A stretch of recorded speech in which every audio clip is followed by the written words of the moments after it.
चलूं, जिसका नाम है बूटा उर्फ बूटी जुलाहा। नाजरीन, लाहौर से मुल्तान रोड पे एक सिटी आता है फूलनगर। फूलनगर के बिल्कुल करीब एक गांव है लम्बे जगीर, वहां का ये रिहायशी था। नाजरीन, इसका एक पूरा गैंग था और इस गैंग में 12 लोग शामिल थे।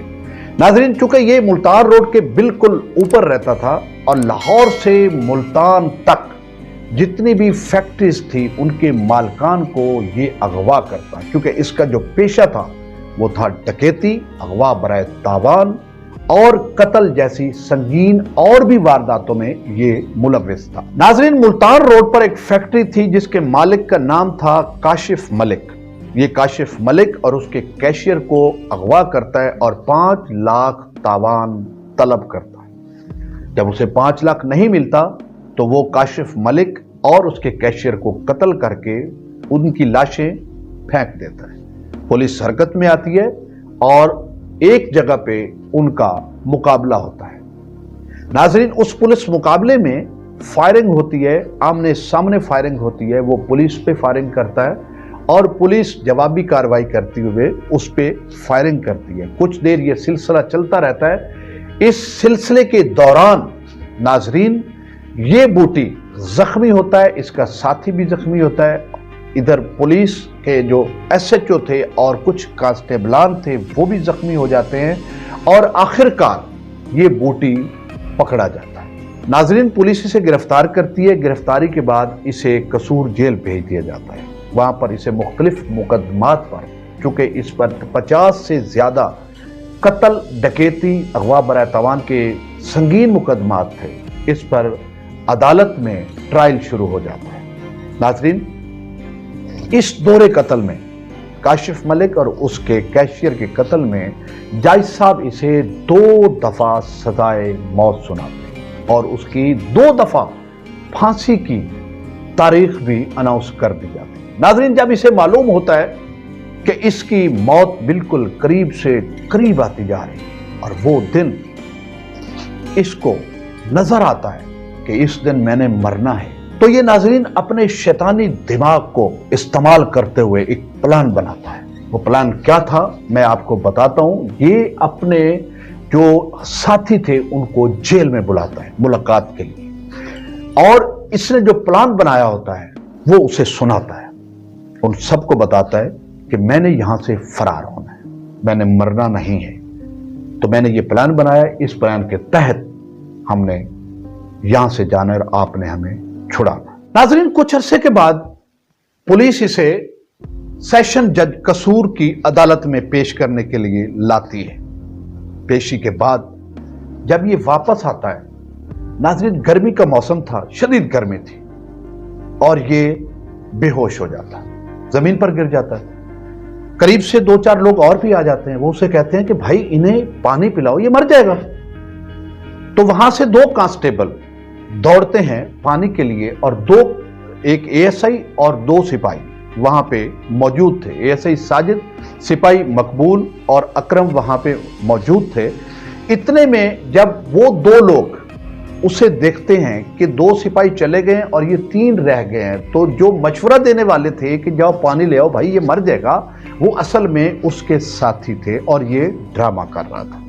वो क्या करते हैं, वो फौरन अपने गने निकालते हैं और अंधाधुंध फायरिंग कर देते हैं, जिसकी वजह से एएसआई और 2 कांस्टेबल शदीद जख्मी हो जाते हैं। साजिद एएसआई, मकबूल और अकरम जख्मी होकर जमीन पर गिरते हैं और उसके साथी बूटी को लेकर फरार हो जाते हैं। नाजरीन, इस तरह बूटी जेल से फरार हो जाता है और एक दफा फिर वो आजादी के नशे में वही जराइम, वही संगीन जराइम करने के लिए अपनी दुनिया में वापस लौट जाता है। नाजरीन, अदालत से फरारी के बाद ये एक दफा फिर अपने गैंग को मुनज़्ज़म करता है और वही काम मिल मालकान को अगवा करता है और उनसे तावान वसूल करता है। इस दौरान ये 12 मिल मालकान को कत्ल कर देता है जो उसे तावान नहीं देते।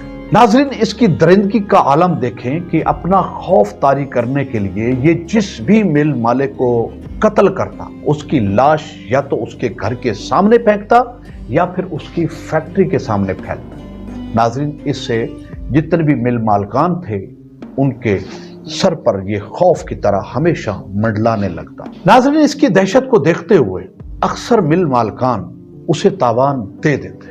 एक दिन एक और मिल मालिक नवाज खान को नाज़रीन ये अगवा करता है। अगवा करने के बाद तावान ना मिलने पर उसको कत्ल करके उसकी फैक्ट्री के सामने फेंक देता है। और नाज़रीन, वहाँ के लोग जो मिल मालकान थे और बाकी भी मकामी लोग और उस नवाज खान के जितने भी अजीज़ व अकारब थे वो मुल्तान रोड को ब्लॉक कर देते हैं और ये 24 घंटे ब्लॉक रहता है और लोग एहतजाज करते रहते हैं कि इन कातिलों को, बूटी को पकड़ा जाए। वो बूटी इतना जालिम इंसान था कि पुलिस हमेशा उसके पीछे रही है लेकिन वो किसी की पकड़ाई में नहीं आता था। नाज़रीन, मिल मालकान इसके जुल्म व बर्बरियत का शिकार थे और एहतजाज पे एहतजाज हो रहा था।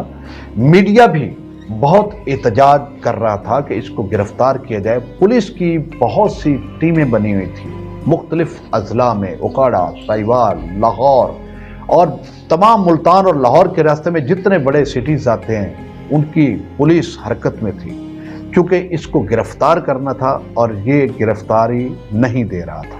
नाज़रीन, कई जगह पे पुलिस के साथ इसका आमना सामना भी होता है, फायरिंग भी होती है, मुकाबला भी होता है, कई पुलिस वाले जख्मी भी होते हैं, ये इसके साथी भी जख्मी होते हैं, लेकिन ये वहाँ से फरार हो जाता है। नाज़रीन, फैक्ट्री मालकान के साथ साथ पुलिस पर भी इसका खौफ तारी होना शुरू हो गया था, क्योंकि काफ़ी अरसे से ये संगीन वारदातें करता चला आ रहा था और पुलिस को ये पकड़ाई नहीं दे रहा था। इसलिए पुलिस की टीमें हमेशा इसके पीछे पीछे रहती थी और ये आगे आगे। नाज़रीन, ये हमेशा मिल मालकान को अगवा करके फरार हो जाता और पुलिस की टीमें इसके पीछे थी। पुलिस की गाड़ियां मिल मालकान को तहफ़्फ़ुज़ देने के लिए हमेशा गश्त करती रहती। नाज़रीन, पुलिस के गश्त के बावजूद ये मिल मालकान को अगवा करके ले जाता। इसी बिना पर गवर्नमेंट ने इस पर इसके सर की कीमत 10 लाख रखी। इसके अलावा मिल मालकान ने अपनी तरफ से 25 लाख रुपए इसकी कीमत रखी कि जो इसे जिंदा या मुर्दा गिरफ्तार करेगा उसे अंजुमन ताजरान 25 लाख देंगे और गवर्नमेंट 10 लाख रुपया उसे इनाम दे। नाज़रीन, जिला कसूर के थाना चूनिया के SHO इंस्पेक्टर रियाज अब्बास भी इसकी गिरफ्तारी के लिए कोशिशें कर रहे थे। बिस्मिल्लाहिर्रहमानिर्रहीम। बूटा और बूटी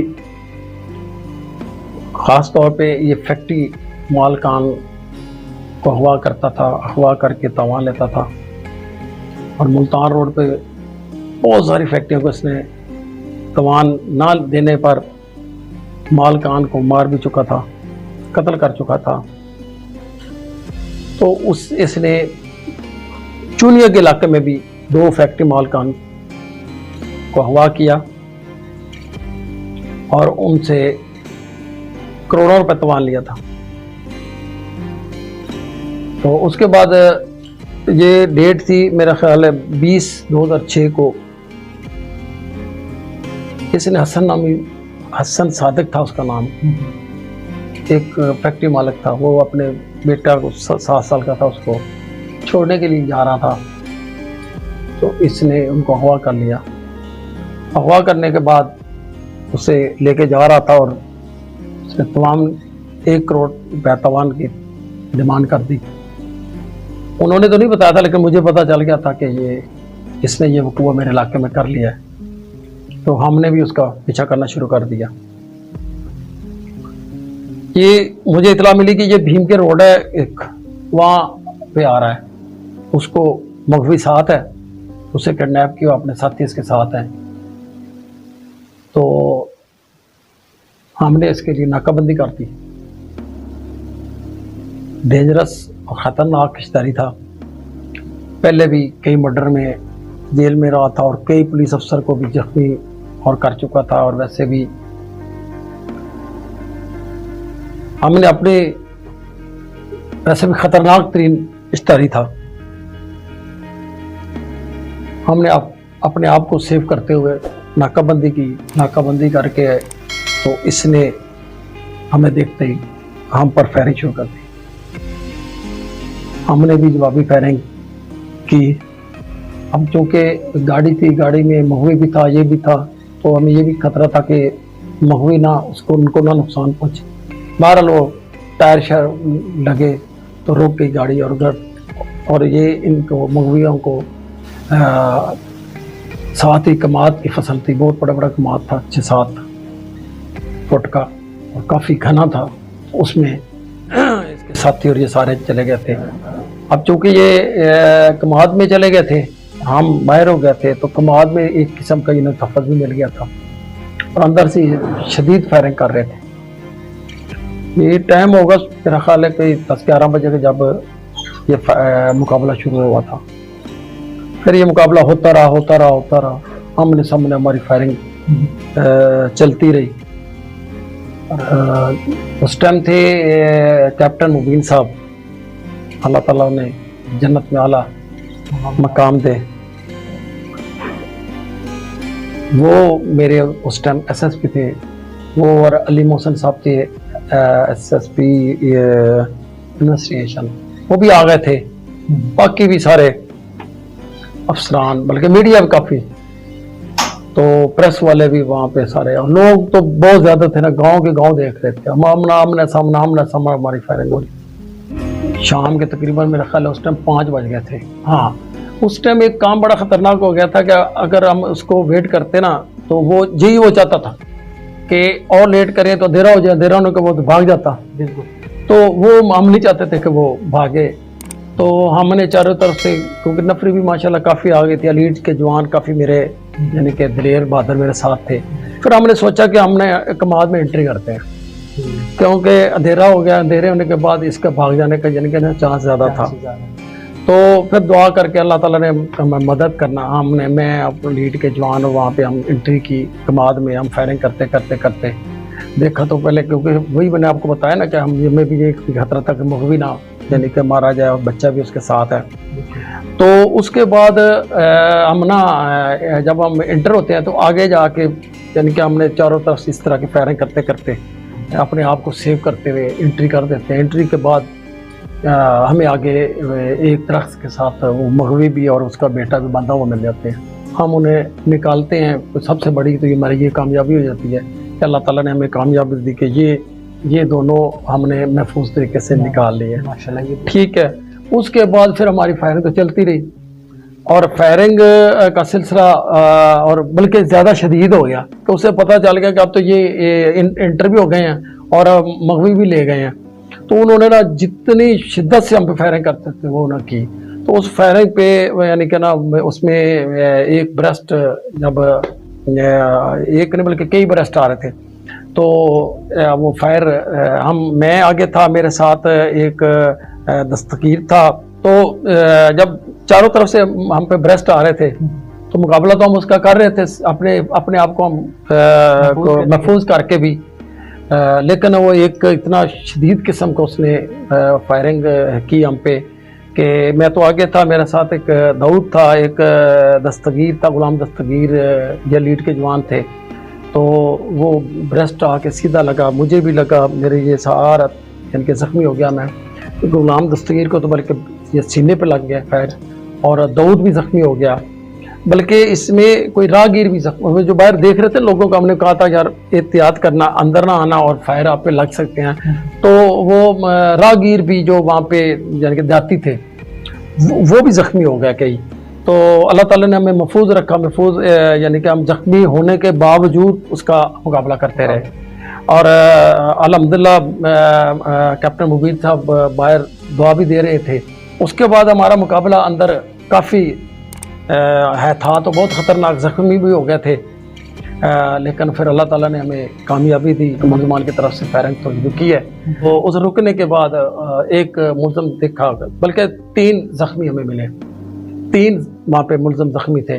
तो एक तो उसी टाइम उसका डेथ हो गई, जिसका पता चला जी बूटर बोटी यही है।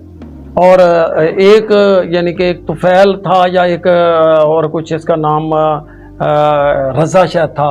तो उन्होंने हाथ खड़े कर दिए, ज़ख्मी भी थे लेकिन हाथ खड़े कर दिए उसके साथी। बाकी कुछ साथी क्योंकि अंधेरा भी फिर हो भी गया था और वो फायरिंग करते हुए फरार होने में कामयाब हो गए। तो ये 2 हमने लाइव जिंदा पकड़ लिए, एक मारा गया और हम खुद भी ज़ख्मी हो गए, बल्कि एक दो राहगीर भी ज़ख्मी हुए। कैप्टन मुबीन साहब ने हमें बड़ा अप्रिशिएट किया और मग़वी भी अल्लाह ताला ने हमारी मदद से, जो अल्लाह ताला ने हमें मदद की, उसकी अल्लाह ताला की मदद से हमने वो बाजियाब करा लिए। कि 14 साल फरारी के बाद ये लोगों पर मौत की तरह मंडलाता रहा। इसने वारदात पे वारदात की। इन 14 सालों में इसने लोगों की नींदें हराम कर दी थी। आखिर वो वक्त आ गया, वही मौत जो ये अपनी गनों से गोलियां निकालकर लोगों को देता था, आज उन्हीं गनों से वो गोली निकली जिसने इसको भी उस मौत का मजा चखा दिया। नाजरीन, वहां पे एसएसपी अहमद मुबीन, एसएसपी अली मोहसिन और रऊफ चिश्ती डीएसपी और बहुत से अफसरान वहां पर पहुंच गए और इन्होंने उस टीम को मुबारकबाद पेश की, उस टीम को दादे तहसीन दी जिन्होंने ये मुकाबला किया और इस खौफनाक इश्तिहारी मुजरिम को इस दुनिया से रुखसत किया। इन अफसरान, अंजुमन ताजरान और उन मकतूलीन के लवाहिकीन ने इस टीम के सरबराह इंस्पेक्टर रियाज अब्बास और उसकी टीम को मुबारकबादें दी, तारीफी असनाद दी और वो 10 लाख जो गवर्नमेंट ने अनाउंस किया था वो इनाम की सूरत में दिया। उसके अलावा अंजुमन ताजरान ने बहुत बड़ी तकारीब की। उसके बाद उन्होंने भी जो इनाम अनाउंस किया था 25 लाख, वो भी उन्होंने दिया और इस तरह इलाका एक दफ़ा फिर पुरसकून हो गया। नाज़रीन, ये नासूर जिसने कई जिंदगियां बर्बाद की, कई बेगुनाह लोगों को मारा, नाज़रीन ये नासूर जिसने कई लोगों की जिंदगी अजाब बनाई हुई थी, इसके मरने के बाद तहसील चूनिया के तहसील नाजिम राना आबाद ने एक बहुत बड़ी तकरीब मुनक्किद की जिसमें इंस्पेक्टर रियाज अब्बास और उसकी टीम को शील्ड और इनामात दिए, 50,000 रुपये इनाम दिया। वहां पर मौजूद मुग़वी हसन सादिक जिसको पुलिस ने यहां से बाजियाब कराया था, वो 2 लाख रुपया इस टीम को इनाम देता है और वहां पर मौजूद आला अफसरान, एसएसपी अहमद मुबीन और डीएसपी और बहुत से बाकी भी पुलिस अफसरान मौजूद थे, वो भी शील्ड देते हैं और मुबारकबाद देते हैं इस पूरी टीम को और इनामात भी देते हैं, तारीफी असनाद भी देते हैं।